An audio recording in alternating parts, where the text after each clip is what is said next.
رانيا يوسف وسمية الخشاب. طاروا عامل نظافة النهارده من لوكيشن الفيلم الطارود. انا عايز افهم يعني هو جنس ملتك ايه؟ انت لسه مصمم وانت كنت عايز تطلع في الفيلم كمان؟ يعني الناس ناقصة؟ هي الناس ناقصاك ولا ايه؟ في ايه يا عم محمد؟ هو انت ما تعرفش كده تبعد شوية عننا؟ احنا عايزين نعيش. انا ما عدتش بسمع اخبار غير اخبارك. هو في ايه بالظبط؟ انت عايز تطلع لنا كمان في الافلام؟ يبقى خلاص بقى، ما عادش حاجة تانية.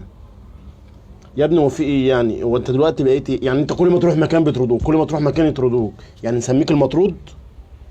نقول المطرود بدل عامل الكشري؟ هو في ايه يا محمد؟